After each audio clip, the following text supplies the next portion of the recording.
이번 시간에는 우리 고대 문화 중에 특이한 형태로 남아있는 고곡, 이것을 구분옥이라고 말하고 고곡이라고도 말하고 하는데, 금관이나 이런 데 많이 매달려 있죠. 이 고곡은 어디서 기원된 것이며 그 상징은 무엇인가, 여기에 대해서 말씀드리고자 합니다. 그런데 이 고곡에 대해서는 그동안 연구자들이 많은 설을 내놨어요. 오늘 그런 것들도 요약 정리하면서 새로운 견해를 다시 풀어보도록 하겠습니다. 여기 보다시피 참 아름답지요, 이 고곡 여러 종류들. 그런데 여기서 이 고곡의 공통점은, 형태적인 공통점을 한번 찾아봅시다. 우선 이 옥들이 이렇게 무슨 고체 애벌레 모양 그런 형태를 취하고 있다.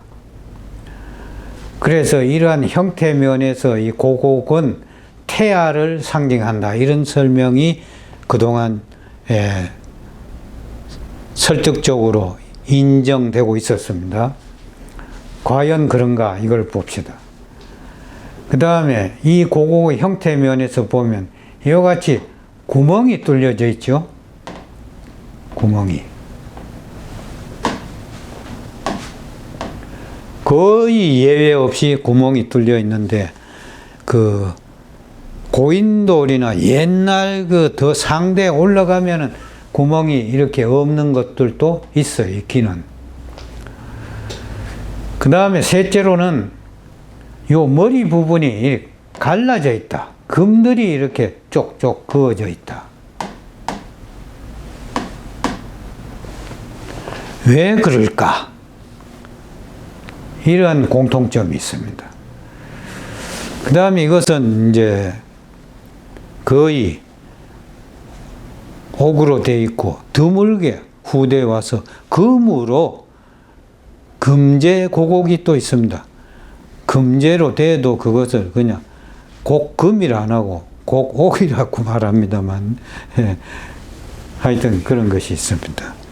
그런데 이 고곡을 말할 때 아주 우리 고미술 또 고고학 하는 분들에게 이 고곡에 대해서 뼈아픈 말을 던진 분이 계세요. 존 카터 코벨이라는 학자인데, 이분은 여자입니다. 제가 이분에 대해서 좀 할 말이 많은데 그래도 이렇게만 얘기해 보겠습니다. 이분은 1910년에서 1996년 돌아가신 분인데, 41년에 콜롬비아대에서 일본 미술사 연구로 박사학위를 받은 분이에요. 콜롬비아 대학은 미국 동부 지역에 있는 미술, 고고 이쪽으로 세계적인 대학입니다. 미국에서 그 분야를 주름 잡고 있는 학자, 교수들이 전부 거의 다 이 콜롬비아 대학 출신들이에요. 여기를 졸업하고 59년부터 78년까지, 그러니까 한 20여 년간 캘리포니아 주립대와 하와이 주립대에서 동양미술사를 강의했어요. 그러면서 일본 미술이, 이 양반이 일본 미술사를 전공했기 때문에 일본에 가서도 여러 해 동안 연구하고 이랬거든요. 대학에서나 일본에 가 있을 때나 일본 미술사의 내용이 전부인 줄 알았다가 공부가 점점 깊어지면서 일본 미술의 그 원료는 한국에 있다는 것을 깨닫고 78년도에 한국에 와서 10년 동안 한국에 아예 머물면서 한국 미술을 연구했습니다. 그런데 이분은 96년도 돌아가시고 한국에 머문 것이 1986년도 10년간 머물었으니까 거의 만년에 한국에 와서 있었던 곳인데, 여기 하와이 주립대 교수를 지냈다 했는데 이 양반의 업적은 전 세계 영어권 대학을 통틀어 유일하게 하와이 대학에서 한국 미술사 정규 과목을 만들어 가지고 강의를 하신 분이에요. 예. 우리나라의 미술, 또 우리나라의 민족 예술 이런 거에 대해서 거의 선구자적 해외 전파자라고 할 수 있습니다. 이분이 일본에서도 일본을 비판하니까 일본 사람들, 일본 고대사나 일본 고대 미술사 쪽에서 깊이 인물이 됐어요. 외롭지요. 바른 소리 자꾸 하니까. 일본인들이 너무 세국적인 국수주의적인 자기들 것에서 모든 것이 나갔다라는 주장을 펴는 것에 대해서 그게 아니다라고 주장하니까 일본 사람들 눈에 벗어나 가지고, 그래서 한국으로 온 이유가 하나이기도 해요. 그러나 한국에 와서도 한국 학자들이 펴는 설에 대해서 그게 아닌 소리를 자꾸 하니까, 쓴소리를 자꾸 하니까 한국에서도 주류 사학파로부터 환영을 받지 못했습니다. 네. 그런데 이분이 남긴 저서 중에 한국 문화의 뿌리를 찾아라는 책이 있어요. 또 일본에 남은 한국 미술, 부여 기마민족가 외에 이외에도 여러 권이 있지만은 김유경 선생이 번역한 이 책이 매우 내용이 좋은 책이기 때문에 제가 여기 소개합니다. 이 책들을 번역한 김유경 선생은 서울사대 불어과를 졸업하고 이대대학원에서 영문학을 전공한 분인데 한 30여 년간 경향신문 문화부에서 문화부 부장 뭐 이런 그 기자 생활로 반평생을 보내면서 이러한 책들을 번역했고 또 역사에 깊은 관심을 가진 분이에요.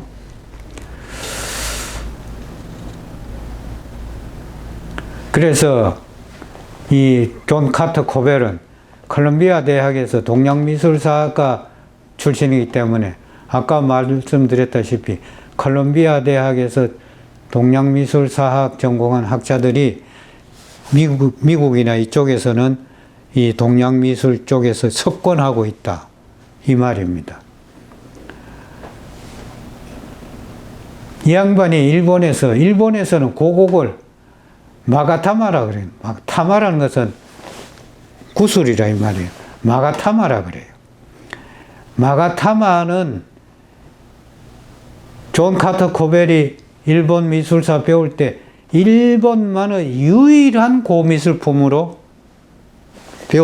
배웠었는데, 이것을 한국에 와보니까 일본보다 더 오랜 시대에 말이지 광범위하게 있었던 고대 유물이다.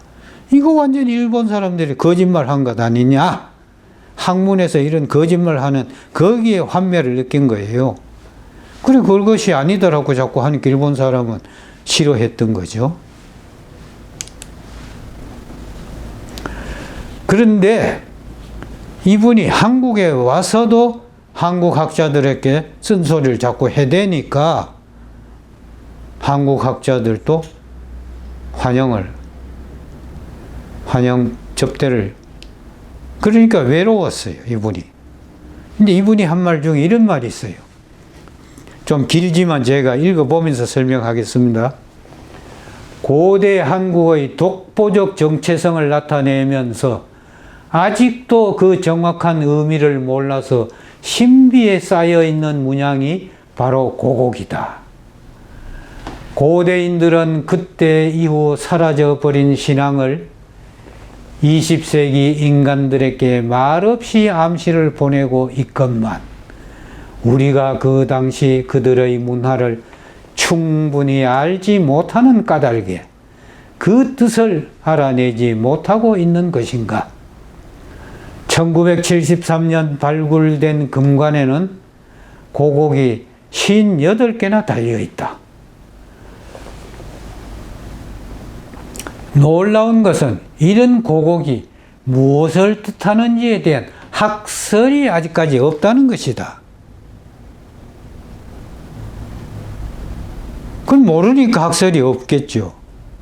해석을 못하니까. 그러니까 이 고곡이라고 하는 말 자체도 학설이 없으니까 형태를 보고 그냥 붙인 이름이에요. 옥으로 된 구부러졌다. 그 고곡이라고 하는 말 자체도 사실은 정명이 아니라고 볼 수 없습니다. 빗살무늬와 똑같은 이름이에요. 머리 빗의 빗살. 구부러진 옥이다. 그 고곡. 그게 무슨 그 옥이 상징하는 의미가 깃들어 있는 명칭입니까, 그게? 아니죠. 여기에 대한 정명도 이제 우리가 생각해 봐야 됩니다. 심지어 이 고곡이 요런 쉼표 모양이다. 참, 어처구니 없는 표현 아닙니까? 쉼표 모양이란 용어는 다분히 서구식 표현이다.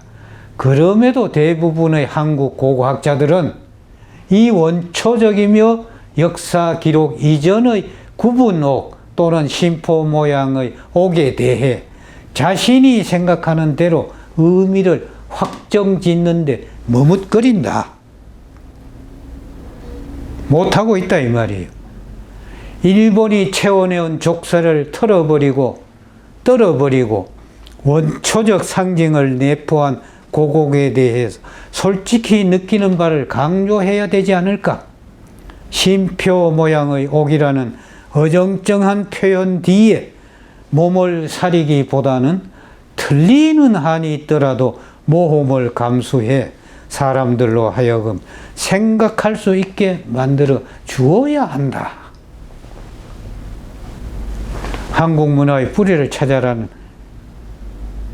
156페이지부터 162페이지 쪽에 있는 말을 요약한 존 카터 코벨의 고곡에 대한 한국 학자들에게 던지는 뼈아픈 말입니다, 이게. 정말 부끄러워해야 되겠죠. 미국인 학자가, 고령의 여성인 학자가 이와 같은 말을 했단 말이에요. 그러면 우리는 어떤 반성을 해야 됩니까? 경주 월송로 도로공사를 할 때 거기에서 그 땅속에 있는 고분에서 출토된 고곡들을 한 자리에 모아놓은 것입니다. 옛사람들이 어떤 상징적 의미를 담고 이 옥을 이와 같이 가공해서 금관에도 달고 목걸이에도 달고 귀걸이로도 하고 했을까요? 그 의미를 찾아보는 것이 이 시간입니다. 여기 보면 이렇게 분명히 머리 부분이 이렇게 갈라진, 대부분이 갈라져 있어요. 어떻게 약하게 보이는 것도 있지만 대부분이 갈라져 있습니다. 왜 갈라졌느냐? 그 갈라진 것은 무엇을 의미하느냐? 이런 갈라진 것을 보면 이것이 태아라고 얘기하기에는 좀 곤란한 점이 있죠. 태아처럼 생기긴 했는데 요 갈라진 것 때문에, 요 눈 때문에 태아라고 보기에는 곤란하다. 이게 제가 가진 생각입니다. 자, 황남대총 북분에 58개나 달려있다는 이 북분의 고곡입니다. 근데 제가 이 금관에 대해서 설명하는 시간이 또 별도로 있습니다. 거기에서도 설명하겠지만 이미 나왔으니까 다시 말씀드리면은 이 금관의 양식이나 이런 것에 대해서는 그 금관 설명 시간에 말씀드리기로 하고 전번에도 좀 일부분 말씀드렸어요. 그러나 여기서는 이 금관에 매달린 고곡에 대해서 말씀드리고자 합니다. 그런데 이 황남대총은 경주에서 98로 고분이라고 하는데 그 북분과 남분이 연결된 북인 고분인데 이것이 고치 모양으로 되어 있어요. 두 개를 연결하다 보니까. 근데 북분과 남분, 근데 북쪽에 위치한 북분에서는 부인대라고 하는 허리띠가 발견돼 가지고 그것은 여자의 고분이다. 그런데 그 여자의 고분에 이런 금관이 나왔어요. 남분인 남자 고분에는 은관이 나오고 북분 여자의 고분에 이 금관이 나왔어요. 그러면 이 금관이 나온 그 주인공이 여왕이었느냐? 그건 아직 해결되지 못했습니다. 신라시대 때 여왕들이 있지만 그것이 그 어떤 여왕인지는 아직 밝혀지지 않았어요. 이게 이제 신라 고분의 하나의 그 맹점인데, 유물은 있는데 그 지석이나 문자 기록이 없다 이 말이에요. 그러면 그 당시 신라에 문자 사용이 없었느냐? 그거는 아니거든요. 근데 백제는 문영왕릉에 보면은 그 문영왕릉의 그 아주 빼어난 서체로 쓴 문영왕릉 지석이 있단 말이에요. 그래가지고 그 무덤의 주인공이 확실해졌고 백제사를 다시 쓰게 되는 그런 참 출토가 이루어졌는데, 박정희 대통령 때 신라 고분이 일본 사람들에게 도굴된 예는 있었지만 그것이 정확하게 과학적 고분 발굴사로서 기록할 필요가 있다 해서 국가 큰 예산을 세워서 고분을 발굴했습니다. 거기서 천마총도 발굴하고 해서 최초의 과학적, 그 70년 되니까 우리나라에서는 그래도 그 서구에서 선진 발굴 고고학을 연구하신 학자들도 다수 계시고 해서 대통령께서 신라사를 좀 더 정확하게 알아보자 해서 발굴했던 거예요. 어떤 분들은 뭐 그러기도 합니다. 박 대통령이 안 돌아가셨을 텐데 그 고분을 발굴해서 신라 왕들이 노했다. 그래서 돌아가셨다 하는 이런 다분히 미신적인 얘기도 있습니다만, 그래 어떻든 간에 발굴했습니다. 발굴했지만 그 안에서 문자 기록은 이 북분에서 부인대라고 하는 허리띠 하나 외에는 거의 없었어요.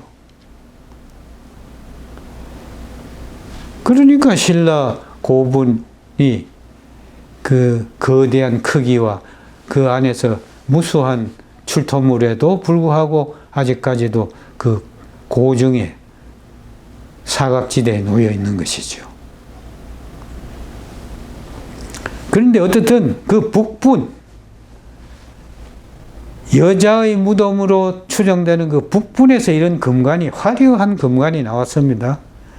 거기에 이 옥들이 무려 58개나 달린 이 금관이 출토됐습니다.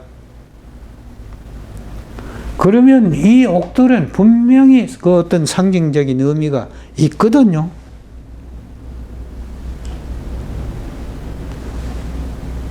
그럼과 함께 동시에 이런 그 나무 잎사귀 모양과 같은 달개도 달려 있습니다. 이것들도 좀 더 작은 달개들이죠. 여기에 또 옥들이 있고. 이것이 과연 무엇이냐?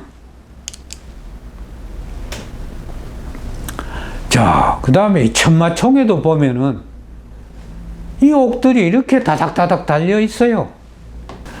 자, 그러면은 저 고곡을 얘기하기 전에 옥이 뭐냐에 대해서 간단하게 살펴보겠습니다.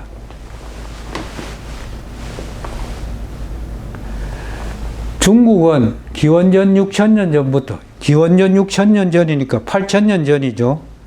옥을 사용한 흔적이 있어요. 저 윤영성 사해유적에서 신석기 시대에 옥결이 이렇게 동그란데 거기에 이렇게 찢어진 그게 옥결이라고 합니다. 이것이 동북아시아의 최초의 옥을 사용한 예정이라고 지금 고고학적으로는 설명하고 있습니다. 그 다음에 한 3천년 전에 은나라 때 갑골문에 구슬 옥자를 쓴 박, 구슬 옥자를 쓴 농, 이런 갑골문 글자가 있어요. 그럼 갑골문에 요 옥자가 있는 이런 글자가 박이나 농자가 있다는 것은 옥이라는 것이 이미 있었다는 것을 예정하는 건데, 이 박이라는 것은 뭐냐? 옥은 옥인데 가공하지 않는 원형의 악을, 그걸 옥이라 그럽니다. 박이라 그럽니다. 가공하지 않는 박, 가공하지 않는 옥. 농은 옥을 가지고 구슬을 희롱하는 것, 그걸 농이라 그럽니다. 거기에 비해서 한국에선 2002년도 고성군, 강원도 고성군 주광명 문암리 유적에서 신석기 시대에 옥결 한상이 출토됐어요.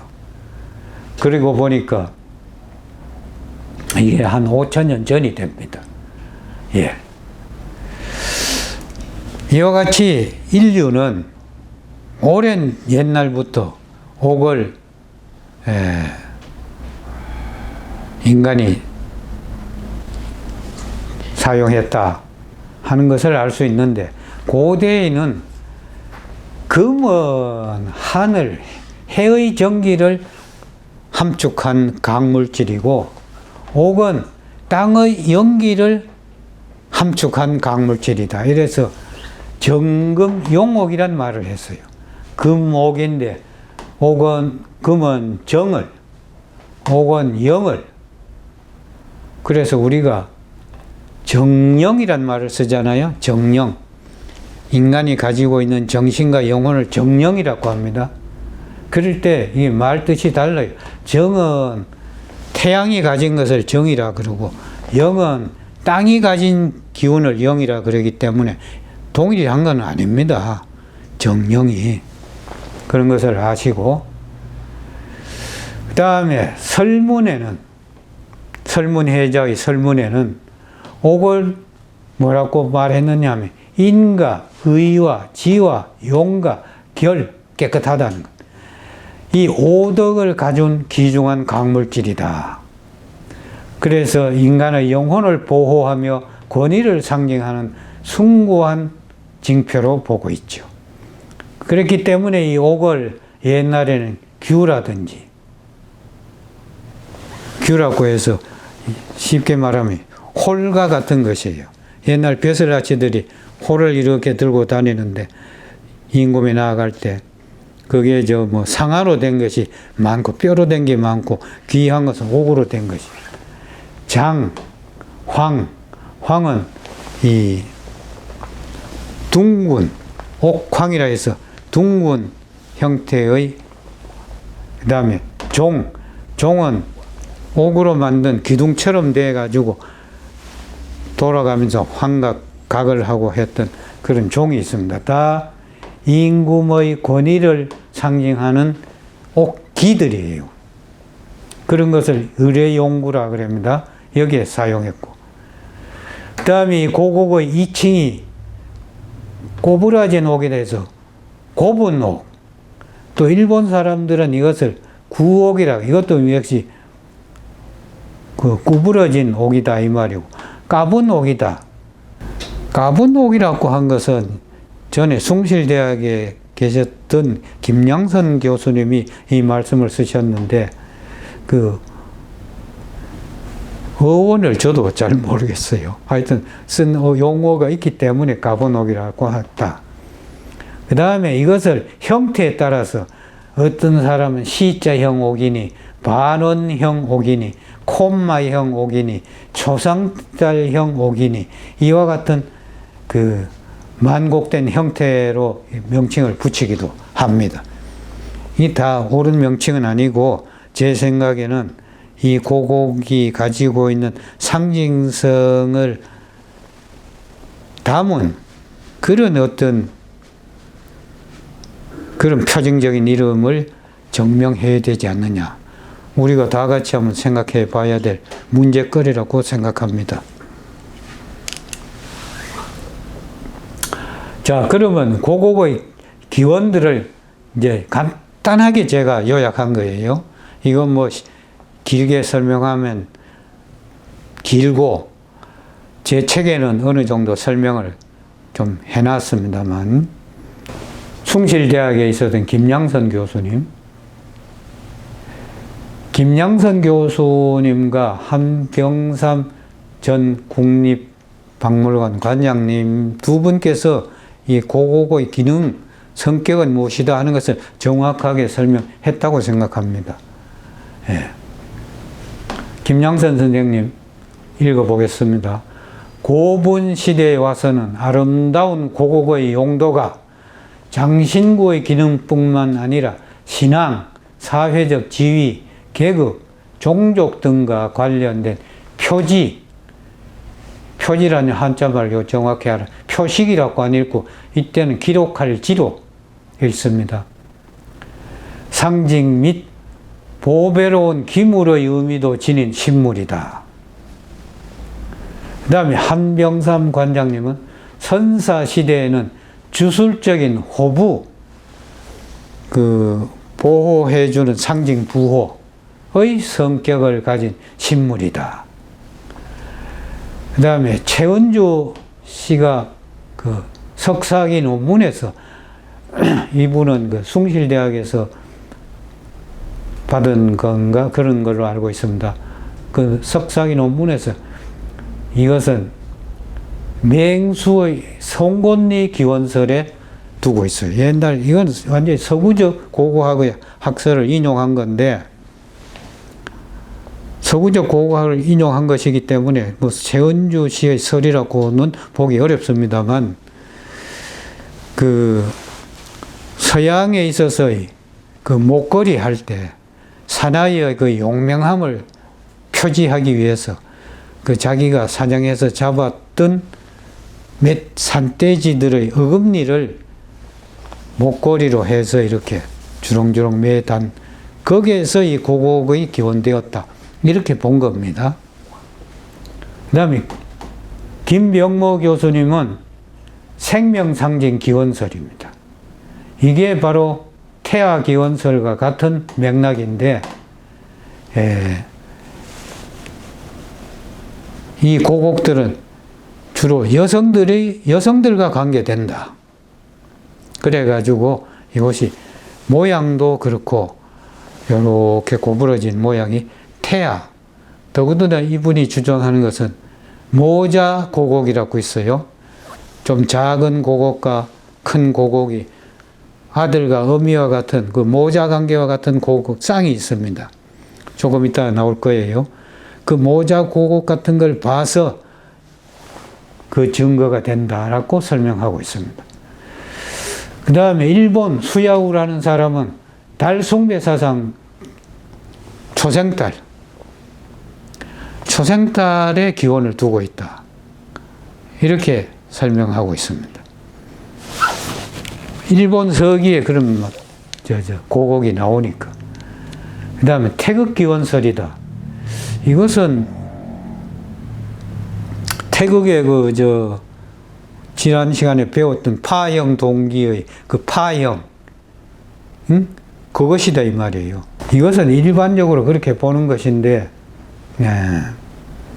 누가 딱 부러지게 주장한 것은 없고, 전에 제가 본 것 중에는 이대 대학원생 논문에 이런 설을 써놓은 것을 봤는데, 그 학생의 구체적인 이름이나 뭐 이런 것은 제가 명시를 하지 않았어요. 이건 일반적으로 그렇게 보는 거니까. 그 다음에 강우방 선생은 연기 상징 기원설이다. 여기서 분명히 말씀드릴 것은 아까 제가 정금용옥이란 말을 했지요. 금은 태양의 전기를, 영은 옥의 연기를. 그래서 전기라고 하는 말과 연기라고 하는 말이 다릅니다. 연기는 땅의 기운을 연기라고 하고, 전기는 하늘의 기운을 전기라고 합니다. 우리가 그놈 전기 타고났네 이런 말도 하지만, 그 사람 연기가 아주 출중해 이런 말도 하지요. 그때 전기는 하늘의 기운이고 연기는 땅의 기운, 이렇게 변별됩니다.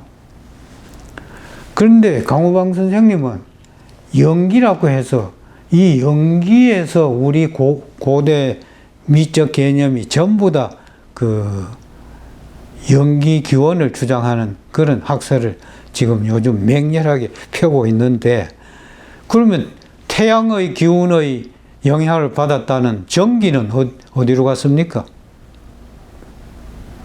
전부 다 연기 기원설을, 우리 고대 미술을 연기 기원설로 잡으면 하늘 기운의 기운을 전부 다 배제해 버리는데 그 말이 되겠습니까?